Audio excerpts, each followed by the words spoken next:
Petrol की levy खत्म करो, लोगों को हक दो, अशियाए खुर्दोनोश पे जो टैक्स लगाया है वो खत्म करो, फिक्स टैक्स खत्म करो जो ताजरों पे लगाया है, और एक्सपोर्ट का टैक्स खत्म करो। अभी तो हमारे यही मुतालबात हैं, अभी तो बात यहां से शुरू हो रही है। कौमी एजेंडा तो फिर उसके बाद लेकर गली गली मोहल्ले मोहल्ले जाएंगे। अभी तो हमारा हक तुम्हें हमें देना पड़ेगा।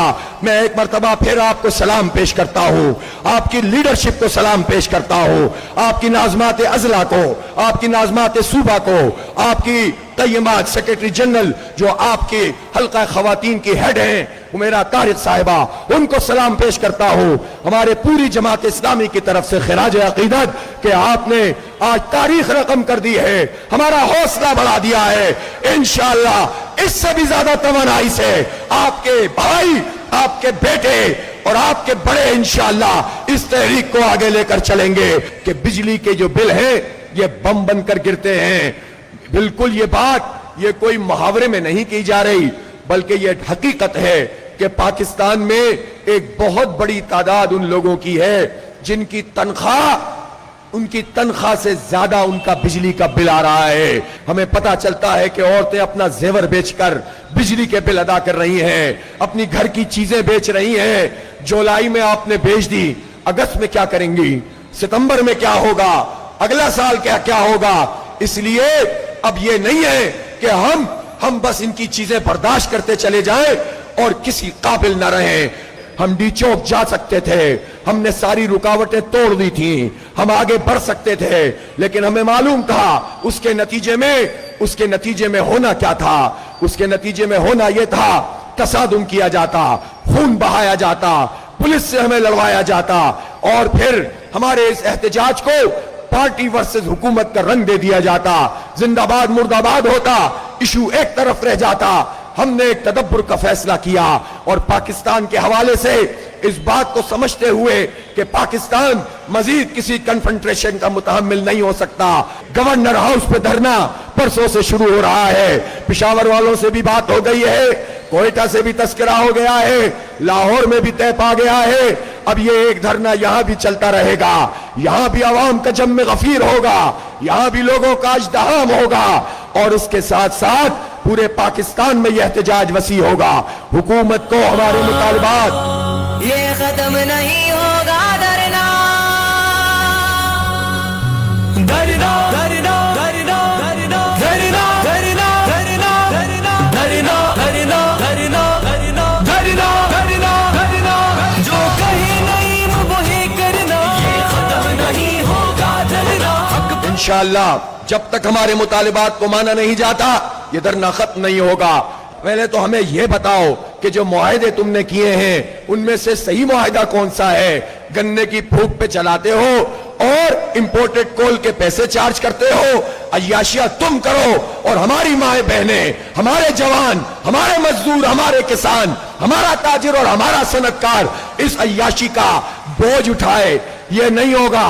जब मुआहदे खुलेंगे तो सब बेनकाब हो जाएंगे, दुनिया सबके लिए ओपन हो गई है, लेकिन कोई इनके पेश नजर कोई विजन नहीं है। बस लैपटॉप बांट दो, अपने तस्वीरों के साथ आटे के थैले बांट दो, आटे के ऊपर कीमत अदा ना करो किसानों को, सिर्फ नाम दिखाओ और बेवकूफ बनाओ। यह धंधा अब नहीं चलेगा।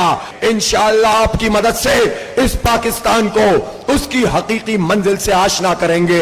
हम सिर्फ जुबानी बातें तो नहीं कर रहे, हमने तो करके दिखाया है। हम एक जमात हैं, हुकूमत नहीं है। हम टैक्स वसूल नहीं करते, अतियात वसूल करते हैं। हम एनजीओ हैं अल खिदमत के हवाले से, और जमात है एक पार्टी, हमारी पॉलिटिकल पार्टी है। लेकिन हमने 1 से 1.5 साल में 25,000 लड़कों और लड़कियों को फ्री IT कोर्सेज अल्हम्दुलिल्लाह कामयाबी से करवा दिए हैं। पार्टी पार्टी होती है, रियासत रियासत होती है। हुकूमत और रियासत जब हमसे टैक्स जमा करती है तो तालीम देना उसकी जिम्मेदारी है, फ्री IT एजुकेशन देना उसकी जिम्मेदारी है। सिर्फ कोर्सेज ही नहीं, उसकी डिग्री प्रोग्राम और उसके जितने एडवांस कोर्सेज हो सकते हैं और इसमें जितनी एजुकेशन हो सकती है ये हुकूमत की जिम्मेदारी है। एक खैर का काम तो ये कर रहे हैं कि बनो काबिल प्रोग्राम के तहत अपने बच्चों को पढ़ा रहे हैं, और एक खैर का काम यह है कि जो पैसे हमारे इन जालिमों के हाथों में हैं, ان کی کرپشن کی نظر ہو رہے ہیں وہ سب ان سے چھینیں گے اور اپنے بچوں کو پڑھائیں گے انشاءاللہ تعالی. یہ سب سے بڑی خدمت ہے آپ کی آج کی یہ شرکت. آج آپ نے شاید پاکستان کا پورا تاریخ تبدیل کر دی ہے. اس سے بڑا اجتماع پاکستان کی تاریخ میں خواتین کا شاید آج تک نہیں ہوا ہے. میں مبارکباد پیش کرتا ہوں آپ کی اس عظیم جد و جہد کو. اس جد و جہد کو گراس روٹ لیول پر لے کر جائیے. انشاءاللہ یہ پاکستان تبدیل ہوگا. ہمارا دین ہم سے اس بات کا تقاضا کرتا ہے کہ اگر ظلم کا نظام موجود ہو تو اس کے خلاف ہمیں جد و جہد کرنی ہوتی ہے. اس لیے ہم یہ کام عبادت سمجھ کے کرتے ہیں. کوئی نہ سمجھے کہ یہ محض پولیٹکس ہو رہی ہے. پولیٹکس یا سیاست یہ تو خود ایک عبادت ہے. بنی اسرائیل کی سیاست بنی اسرائیل کے انبیاء کرتے تھے. یہ نبی پاک صلی اللہ علیہ وآلہ وسلم نے فرمایا ہے. اور ہمارا دین ایک عقیدہ بھی ہے, ایک نظریہ بھی ہے, اس میں اخلاق بھی ہے, اس میں کردار بھی ہے, اس میں خاندان بھی ہے, اس میں معاشرہ بھی ہے اور یہ نظام بھی ہے. جو لا الہ الا اللہ محمد الرسول اللہ کا ہے وہ زمین کے کسی الہ کو نہیں مان سکتا. زمین میں بادشاہت شہنشاہیت صرف اللہ رب العالمین کی ہے. جو اس کے مطابق کام کرے گا وہ چلے گا, جو اس کے خلاف انسانوں کو غلام بنائے گا وہ طاغوت ہے. اور اس طاغوت کی تکفیر کرنا ہمارے ایمان کا حصہ ہے. اور اللہ سمیع علیم ہے. تو اللہ رب العالمین کو جو لوگ حق مانتے ہیں, بادشاہ مانتے ہیں, رب مانتے ہیں, پروردگار مانتے ہیں, رازق اور مالک مانتے ہیں, پھر وہ کسی زمینی خدا کو تسلیم نہیں کر سکتے. چاہے چھوٹا چودھری اور وڈیرا ہو یا بڑا وزیر اعظم صدر ہو یا کوئی آرمی چیف ہو یا امریکہ کا کوئی صدر ہو, کوئی بڑا نہیں ہے. بڑا صرف اللہ رب العالمین ہے. جو رب کی کبریائی اور اس کے نظام کو قائم کرے گا وہ خود اپنے آپ کو بڑا کرے گا. وہی حکمران قبول ہوگا جو رب کی کبریائی کو مانے گا.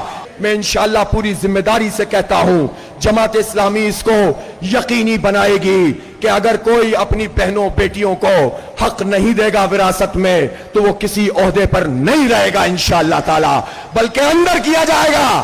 تعزیر کریں گے اس کے اوپر انشاءاللہ, اس لیے کہ یہ اللہ کی طرف سے فرض ہے.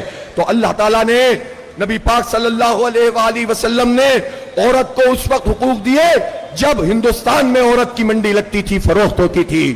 روم میں, یونان میں, سب جگہ کوئی عزت نہیں تھی. عرب میں جہاں حال تھا آپ نے دیکھ لیا. اس وقت اسلام نے عزت دی ہے اور احترام دیا ہے. پھر کیسے ہم نظر انداز کر سکتے ہیں؟ یہ غلط فہمیاں دور کرنی ہوں گی. سب ہماری بہنوں کو, ماؤں کو, بیٹیوں کو اپنے دامن میں سمونے کا سلیقہ سیکھیے. میں جماعت اسلامی خواتین کے نظم سے بھی کہتا ہوں اس معاشرے میں ہر طرح کے لوگ موجود ہیں, ان سب کو اپنے ساتھ لے کر چلنے کی صلاحیت پیدا کیجیے. اور حکومت سے کہنا چاہتا ہوں کہ آج مان لو کل مان لو تمہارے لیے اسی میں بھلائی ہے. جتنا تم دیر کرو گے اتنا اپنے لیے نقصان کرو گے. بجلی کے بم نہیں چاہیے, بل چاہیے. جتنی لاگت ہے اتنی بجلی کا بل دیں گے, اس کے زیادہ کا بل. اب ہم یہ بھی سوچ سکتے ہیں کہ یہ دھرنا بھی چلتا رہے اور عوام سے بھی ہم اپیل کر دیں اگست کے جب بل آئیں تو یہ ہو سکتا ہے کہ میں تاجروں سے, صنعت کاروں سے, سول سوسائٹی سے مشورہ کر کے یہیں سے یہ اعلان جاری کروں کہ اب ہم بجلی کے بل ادا نہیں کر سکتے. تمہاری عیاشیاں ہم نہیں ڈھو سکتے, یہ ہم کر سکتے ہیں. اس سے پہلے کے معاملات یہاں تک پہنچے تمہیں چاہیے کہ تم مسئلہ حل کرو اور ظلم ختم کرو.